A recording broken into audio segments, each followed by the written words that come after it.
देवी, कुठे होता तुम्ही? मी म्हाळसा देवींच्या कक्षात होते, त्यांच्याशी बोलत होते। मला तुमच्याशी महत्त्वाचं बोलायचं आहे। काय देवी? मी म्हाळसाशी बोलले, त्यांना माझी बाजू समजावून सांगितली।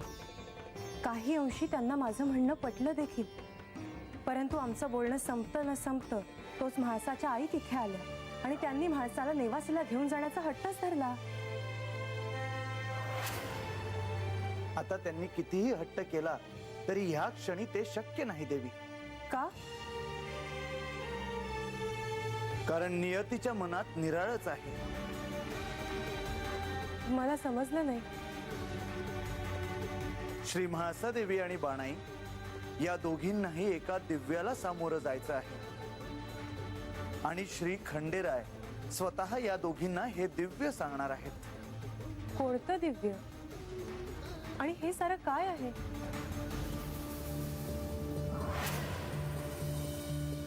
देवी, श्री खंडेराय बाणाई आणि श्री म्हाळसा देवी या दोघींच्याही पातिव्रत्याची जणू परीक्षाच बघणार आहेत आज। परंतु हे कधी घडलं?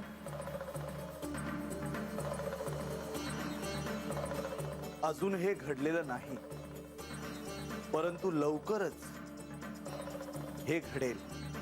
आता आमचं काहीच ऐकायचं नाही असंच तू ठरवलंयस म्हटल्यावर आता आम्ही तरी काय बोलणार? गणोबा, तुम्ही इथे? देवी, तुम्ही म्हणला होता की देवासने भेटायला बोलावलंय असं सांगावं येऊन दे म्हणून। हो, मग पोचला का त्यांच्यापर्यंत निरोप?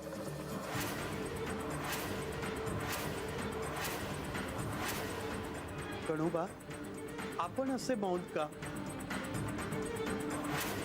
देवी, तुम्ही दिलेलं सांगावं घेऊन मी खाली गेलो होतो, पर देव तर नाहीत।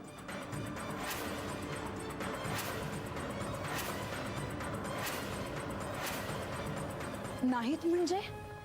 बानुबाई म्हणाले की देवगडावर आहे ती। हे गडावर आहेत? नाही, देवगडावर कुठे दिसत नाहीत। आता देव कुठं आहे ती काय बी कळना बघा।